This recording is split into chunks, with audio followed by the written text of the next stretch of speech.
That's good news. And so there's my PowerPoint that's working too. And thanks to Tertia, my assistant here, my personal clicker.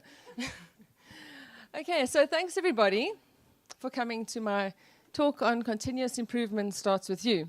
My name is Catherine, I come from Cape Town, and I'd like us to start off with a little exercise on practicing gratitude. So why do we want to practice gratitude? Well, studies have shown that people that focus on gratitude often live healthier lives and are less inclined to run into serious health issues. So this little exercise is also a way to work through inner conflict. So I also want you to think of, if you have anything, any unfinished business, any things that you're contemplating. This little exercise might help you reflect better on that.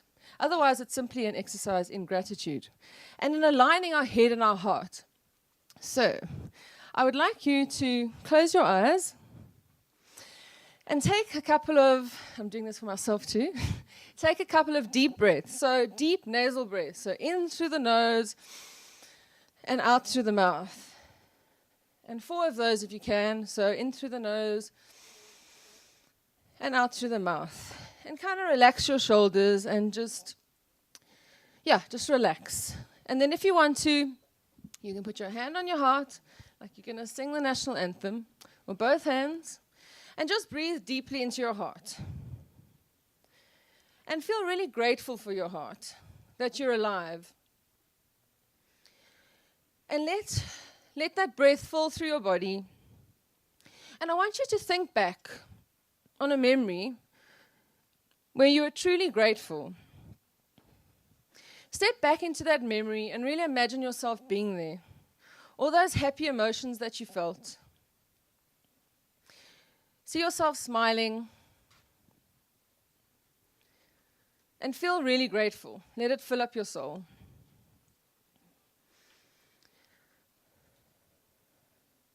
And think of a second thing if you wish. It can be a friend or a family that you're grateful for. Perhaps something in the future that you're looking forward to.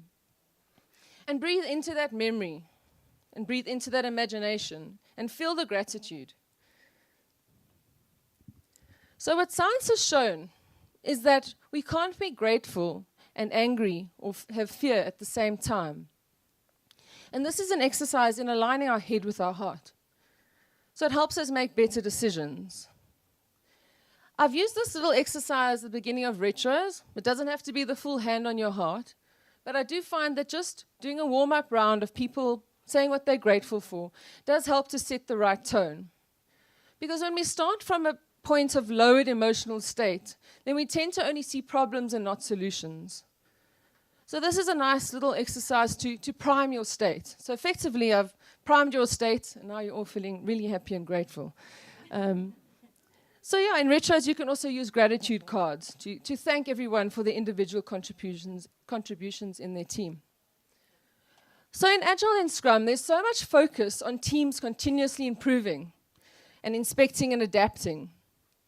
But there's very little focus on individuals improving ourselves on like a day-to-day basis or regular basis, and reflecting from time to time to think about where we want to go. So where did my inspiration for this talk come from? Thank you, Tertia. So I'm not a big reader, have to admit, but I've discovered the joy of podcasts. So when I drive to work and back, I'm listening to interesting podcasts. And specifically, I subscribe to the Tim Ferriss Show. So that's Tim on the bottom left. And he interviews all these world-class leaders, these billionaires and trillionaires and Buddhist monks and successful people, some of whom you're probably familiar with. And he teases out their habits and routines. And so my talk today is going to be around the 2 Scrum values of courage and focus. But they're not so much values, they're also behaviors and things we need to practice and reflect on a regular basis. And then I'm going to talk a bit or focus on productivity and how we can be more productive instead of just busy. Okay, so on to my first inspiration. This is Dr. Brené Brown. She studies courage, vulnerability, shame, and guilt. And she teaches us that it's perfectly okay to be brave and scared at the same time. And trust me, when I first applied for this talk, and then I got accepted, I was really excited about getting accepted. I really wanted to do this talk. And then the very next moment, I was struck by fear and trepidation that I'm not going to be good enough, and I'm talking about self-improvement, and I'm far from perfect. But then I remembered what Brené Brown told us, and it's perfectly okay to be scared and brave at the same time. So part of me standing up here is practicing being brave. And that it is the coward and the hero that feel the same thing, but it's what we do with those feelings that counts. So I'm just here to encourage everyone to lean into discomfort a little bit more and ask yourself questions on a regular basis. When I had the opportunity, when did I choose courage over comfort? And I'd like you to do, well, I'm first going to show you like an example of a comfort challenge. So that's the next slide. So what is the coffee challenge? It is an exercise in practicing courage. It's an act of micro-bravery too. And what it is, and what I've done before, and now I'm getting the walking mic. It's exciting, now I can pace across the stage. So what the coffee challenge is that you must find yourself a really busy coffee shop and plonk yourself on the floor and count for 10 seconds. 10 long seconds. And you're not allowed to bring a friend, because that's cheating. It's supposed to be uncomfortable. So I have done this. I had to do it or I couldn't speak about it. And I think it was the anxiety building up to doing this thing that seemed, yes, it was somebody, a stranger. Stranger, not a friend. And I built up this anxiety about doing this thing. And then to my surprise, I took lay down on the floor, and I counted to 10, and no one noticed me. So it's amazing what expectations we have and then what the real results of these self-experiments are. But in effect, this is what's called the spotlight effect in psychology. You know, we're all so busy worrying about what everybody else thinks about us. And in effect, they're too busy with their own, like on their cell phones and wrapped up in their own business, or perhaps worried about what everybody else is thinking about them. So I learned quite an interesting lesson here. But there's various other comfort challenges you can try on your own. It can be a case of wearing the same jersey for a week, maybe mismatching socks, cheap coffee for a week, the same meal. These are all examples of comfort challenges that teach us to learn how to deal with, firstly, being uncomfortable, and then building up our bravery, flexing our courage muscles, so that one day when we are up against a seriously wrong situation, we're not afraid to stand up for what we believe in. And then I've got another example of a little exercise in bravery. So micro-bravery is about doing small little acts of bravery every day on a regular basis. And Dr. Philip Zimbardo, he studies the power of social situations over individual dispositions. So that mob mentality, where you just want to fit into society and conform. And so this little exercise that I would like to challenge you to do today is to feel a little bit uncomfortable. So I've put markers at the end of, I think, most of these rows. This is where you get to self-organize. And I'd like to encourage you, you can flick to the next slide, to make any mark on your forehead. It doesn't have to be circle in the middle there, just any circle or square. I can demonstrate again. So, yeah, and the idea is that it's a bit silly, right? But it's an exercise in micro-bravery. And the idea is that we should only feel uncomfortable with the things that we should really be uncomfortable about. So I'll give you a few moments. And think about why you want to do it, why you don't want to do it. And be sensitive to the fact that we all want to fit in and conform to what society wants us to do.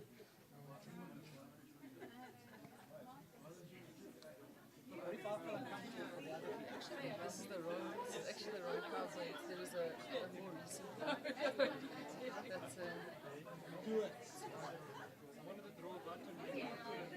This was the one you had. That's cheating. A white mark. A white mark. Very subtle, but I can't see. No, probably not. Dark blue. What about this?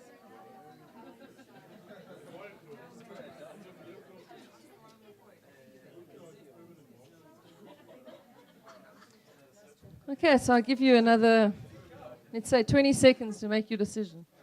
Oh, I have a question over there. Sorry? Maybe I should, oh, wireless.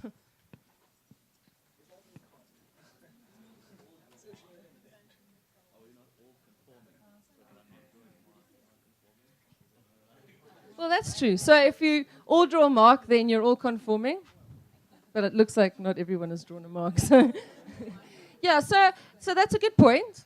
I guess this exercise is more just an exercise in self-awareness and thinking about why you want to do it, why you don't. So that's really what it's about. But absolutely. It's just for us to think about carefully why we want to just fit in and that we shouldn't be afraid to be ourselves. And then you do start building up an inoculation towards like harmful social conformity in the sense that I've done this a few times now and it's not really that embarrassing anymore. So that's kind of the moral of the story. And then the quote here is, tolerance of intolerance is cowardice. And why do we want to be courageous in our teams? Well, we really do want people to stand up as individuals and to speak their mind and to challenge commonly held assumptions and to think critically in order to come up with creative solutions. Okay, so what if we do fear? What if we do fail or we get uncomfortable? And how can we plan for this? So this is a little practice in fear rehearsing. And if you can imagine to yourself, and you can do this in your Scrum teams at the beginning of a sprint or a project, but if you can imagine, you're holding this crystal ball in your hand, and think of all the worst case scenarios, all the things that could go wrong. And then you can plan for them. So this is a process of visualization, and it's also known as a pre-mortem, which is different from a post-mortem, which is post-analysis, or even a retrospective, which is, okay, what went wrong, what went well. So this is really, thinking of all those things before you start. Or you can put pen to paper. So I like to do pen to paper. So this is columns there. I'm not sure if you can read it, but what you'd want to do, this is very real for me right now, you want to define that worst case scenario, or the thing that you want, that you fear doing. So write it down on a piece of paper. So in my case, it was public speaking, standing up here, and possibly not having a PowerPoint, which was almost a reality. And so planning for it. So what can I do to prevent this from happening? Well, on some level, I can't prevent it. Electricity goes out, I've got no PowerPoint. But I can prevent it by practicing this talk as much as possible, or having cue cards here to revert back to. And then, of course, what if it goes horribly wrong? Then what's my repair? Well, before I submit the next talk, I'll go to a Toastmasters for 6 months. So it's this way of thinking about these things that we fear about. And then the benefits of even just partial success, in my case, would be, well, I'm practicing, I'm getting my public skills up to date. And I'm here. So I got a free entry for Agile Africa by doing this talk. So that's a huge benefit, because maybe my company wouldn't pay for Cape Town and Joburg. And then the cost of inaction, that's also important. So no Agile Africa, no Catherine giving you this talk. And I think I'd be disappointed in myself, because this is a challenge for me. I'm putting myself up to this. And so that's a little exercise on fear rehearsal. And in planning for those things that we fear failing. And we should ask ourselves the question, what do we fear doing? Because often it's the one thing that we probably should do. And then lastly, on the topic of courage, we've probably all heard about courageous conversations. And I've got a picture of Bart up there saying, I will not ask dumb questions. So really, there aren't any dumb questions. And we want to encourage our teams to ask as many questions as possible and not to be afraid to question things and to also say if they don't agree with something or, the uncomfortable things like, I don't understand or I wasn't listening. Typically what your 3-year-old or 4-year-old would ask, why? Really seeking to understand, why do we do this? Why am I doing this? Well, I want to inspire you, hopefully. and also not being afraid to say, well, I don't know. Children are not afraid to say they don't know. Whereas if we don't know something, we often try to come up with something. But it's okay to say, I don't know. And these are kind of courageous moments, really. And then to recap on courage, this is the right slide presentation. We've spoken about the coffee challenge as an example of a comfort challenge, but you all know what you're afraid to do, and it's about practicing it and building up and flexing those courage muscles, but doing it on a regular basis so that we practice being brave.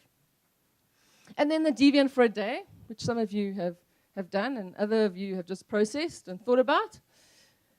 And then fear rehearsing. So just planning for those things that can go wrong and do go wrong. And then asking lots of questions and being courageous enough to ask those questions that are perhaps awkward. Okay, so that is courage. And now I'm going to move on to the other Scrum value known as focus. And why do we want our teams to focus? Well, I think it's a bit of a myth that we are good at multitasking. Some of us think we are. And I think there are some things that we can do well at multitasking, like walking and talking, or chewing gum, or listening to podcasts while you run or drive, perhaps. So about 80% of all these world-class leaders that Tim Ferriss has interviewed on his Tim Ferriss show meditate in the mornings. And the other 20%, you can actually go back. And the other 20%, they do some other form of mindfulness training. So meditation is like a warm-up for the day where you're going to be faced with, many, many distractions. And as Chad Meng, Google pioneer and mindfulness expert, has said that meditation is really like a warm bath for the mind, much like a hex bar deadlift is or two-handed kettlebell swing is for the body, and that mindful training matters. So it's getting into these valuable mental habits and doing like meditation regularly or some other form of mindfulness training. And it could be, it's all up to you. Sometimes people get a kick from running or surfing. In my case, I'm doing a bit of yoga at the moment since my knee's bust. I run at the moment. So I have tried this meditation thing in the morning, and it's not easy because my mind is 99% monkey mind. But it is practicing returning back to the focus, and that's what matters.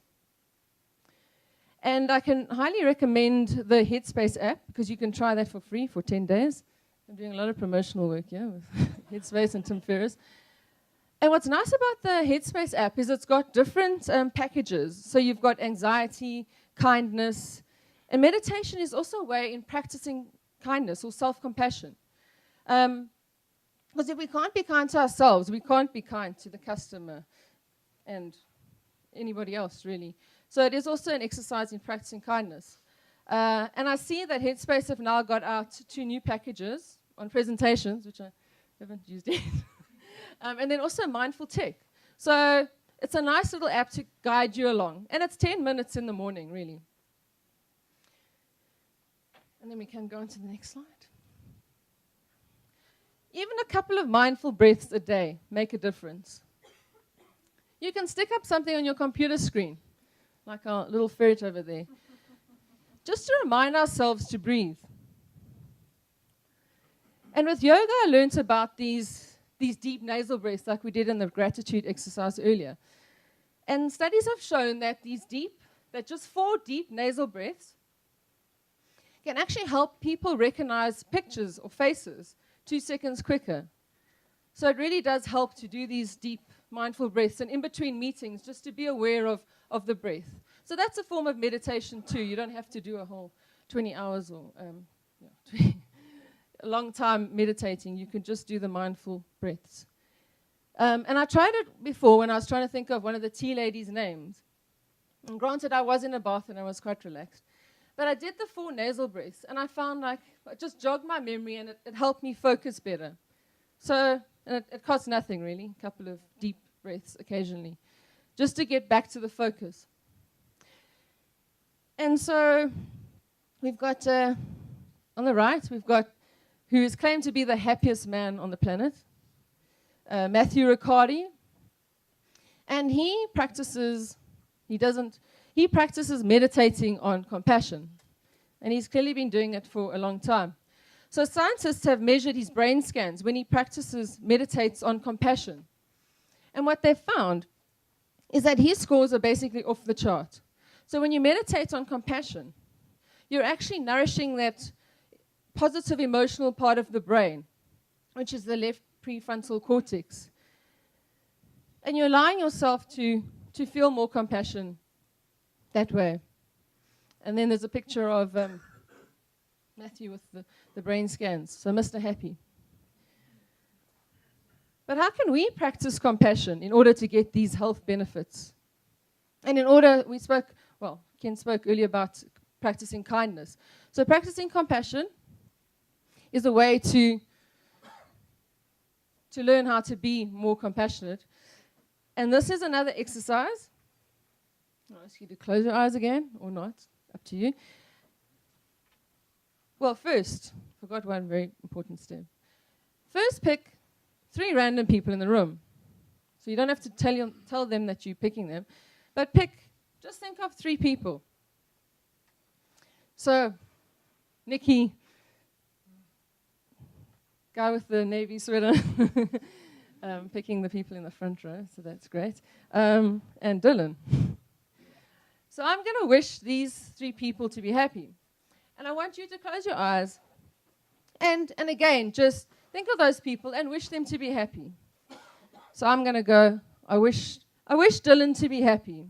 And really feel that happiness and compassion and kindness, if you like. And I wish Nikki to be happy. And the guy who did eventually draw a mark on his forehead. So this is a little exercise in practicing compassion. And it can take 10 seconds to however long you want it to take. And you can do it when you're brushing your teeth, on the way to the taxi. It's like if your doctor recommended you 7 days of antibiotics. You wouldn't skip a day, right? So I'm challenging you to possibly, or think about whether you want to do this, but try this for 7 days. And the theory goes that you'll become more aware of your emotions, but that you'll also start to think kinder thoughts instead of the first reaction, which is possibly stress and nerves and that sort of thing. So this is a practice in loving kindness. And it's not like meditation, which is more self-focused. It's actually more focused on others and feeling happy for other people. And then on to the next slide. So what else also nourishes this positive emotional part of our brain? It's compassion, as we've learned, and gratitude. And these kind of emotions also help foster collaboration and innovation in our teams. So we also need to practice gratitude on a regular basis. So we did the little exercise this morning, which you can do. What works for me is that I journal in the evenings. So I'll say like I'm grateful for the usual stuff, like a roof over my head, a car, my cat, something like that. But then that can get a bit boring after a while. So think creatively about things that you can be grateful for. Perhaps it's an old relationship or somebody that taught you a lesson that you're really grateful for. And I thought of my art teacher who inspired me back in high school.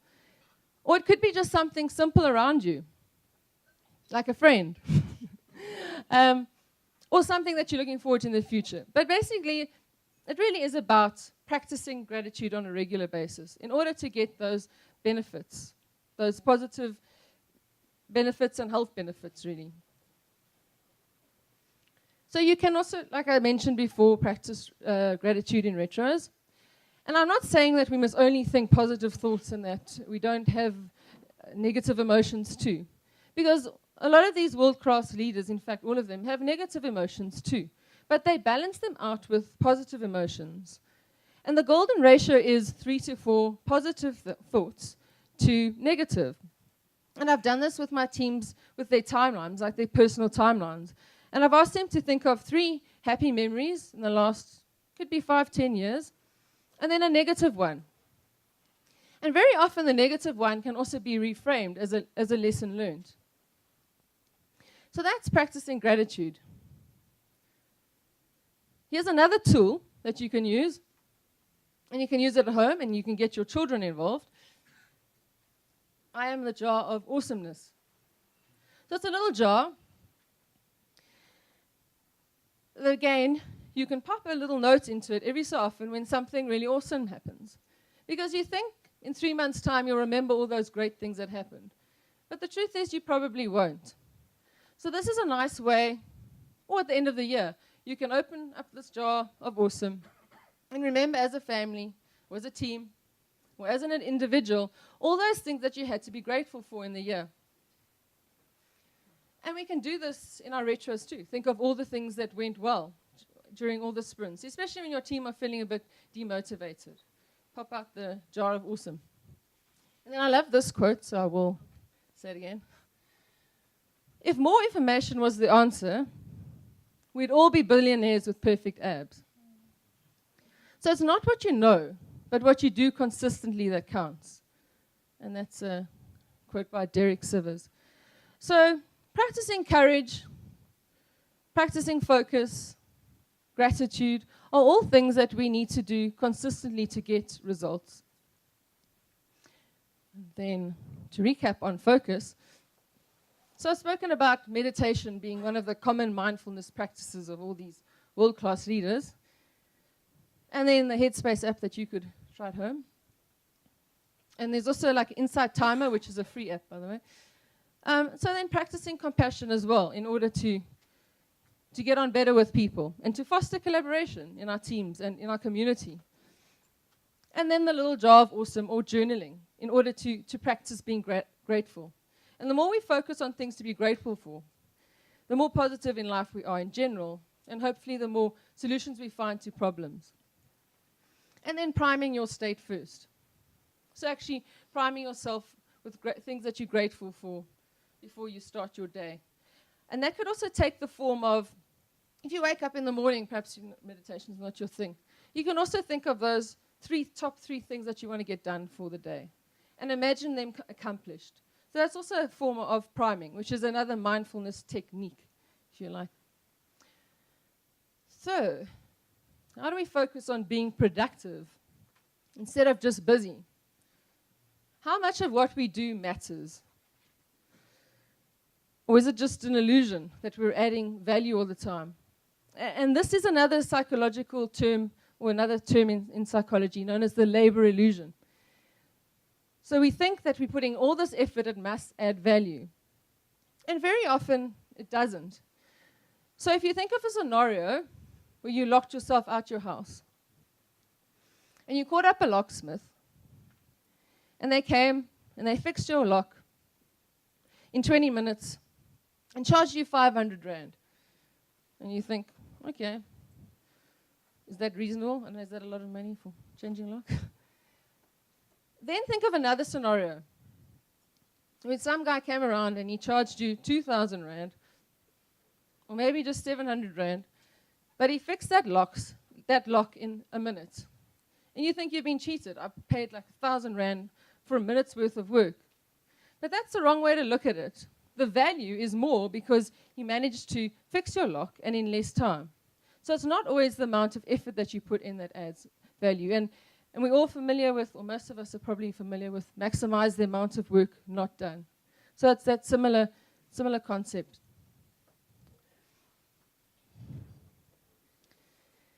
So now I'm going to tell you a little story about, not nuns, but they did a study on a bunch of theological students. And they asked them to take a brief survey, and then they would be directed across the road to a building where they would either get career counseling on what their possible job options are, studying theology, or they would be giving a sermon on the Good Samaritan. And then they were directed past a guy moaning and groaning, appearing to be in a significant amount of pain. And 80% of these students walked straight by, including those that were giving the sermon on the Good Samaritan. So this is an example how busyness has led to laziness in the fact that they didn't do the right thing. These are people giving a sermon on the Good Samaritan, and they walked right past the Samaritan. And busyness can lead to laziness when we're too busy to plan and prioritize properly for a sprint, or we don't put enough time into regression testing, or in more subtle ways. We're too busy to pay a little bit of attention to our children when we get home, or we're too busy to have that courageous conversation with one of our colleagues, or we step right over that unethical behavior of one of our senior leaders. Well, that could talk to courage too. But busyness can lead to laziness. And it's also a form of laziness in that it can be lazy thinking and indiscriminate action.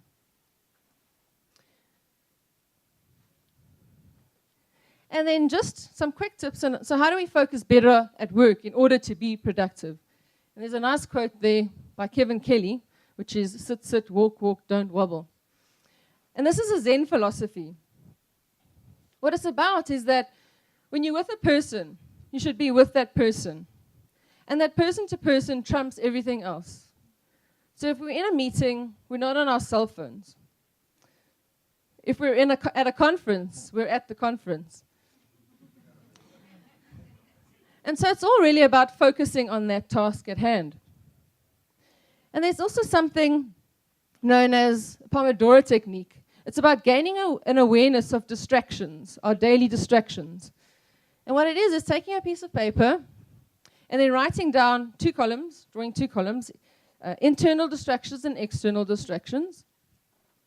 And firstly seeing if you can actually focus for 25 minutes on one thing. So that means no emails, no cell phones. So this little technique is monitoring, getting yourself aware of all those distractions. Tick like all the internal and external distractions you had in those 25 minutes. And the first time you do this, you'll probably have like 6 or 7 in those columns. But then the second time or the third time, you'll start to get less because you'll have gained that awareness of not to get so easily distracted. And like the meditation exercise we did in the morning, it's just reminding ourselves to get back to the focus. And you can do this with an elastic band as well. So just flick the elastic band every time you get distracted. It's a bit of negative reinforcement. But it also briefly changes the physiology so that you become aware of your intentions and to return back to the focus. So that's the Pomodoro technique. And it's also referred to as sprint tasks. So you can challenge yourself, how many sprint tasks or Pomodoros did you manage today? In other words, how many 25-minute periods of time could you focus on one task? And there's different ways that we can focus better at work. So a lot of these world-class leaders, they also listen to a single track on repeat over and over again. And this works for me, although I'll do a few tracks on repeat. Or having your headphones on as a signal that I really need to focus for the next hour. Or blocking out an hour, whatever it takes that you need. And tell your team, please don't disturb me unless it's critical. So these are all ways that we can focus better at work. I'm sure you've got some yourself that you can share with your team and try different ways of getting better at focusing. And then to recap on productivity, so we spoke about the labor illusion. Being aware of, just because we're busy, it's not necessarily adding more value. And that we should really be questioning when we're so busy, how do we get less busy? And then the busyness effect, how that can actually lead to laziness and forgetting to do the right thing by just getting busy. And then a couple of things on focusing better at work.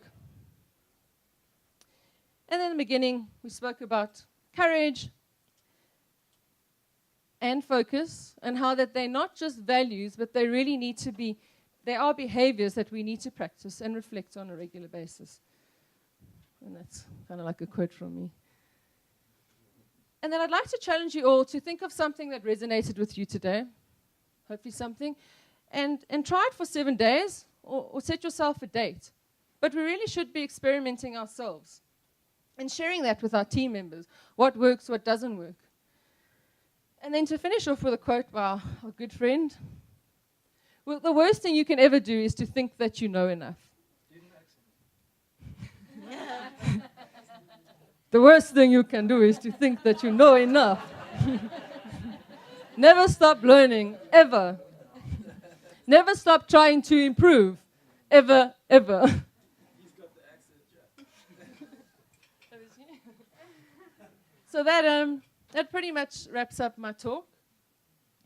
And now it's your turn. So there's my Gmail and my Twitter handle, Olga. I've never tweeted before, but if you tweet me, I'll tweet you back. Yeah. Any questions?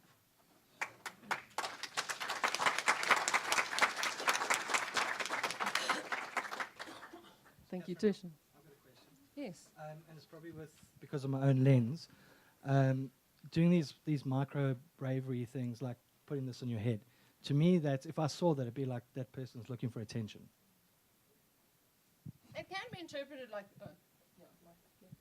I guess it could be interpreted like that. And maybe what we're saying is we're less worried about what other people think, and it's more about how do you feel about it. So I guess that's how I'd answer that one.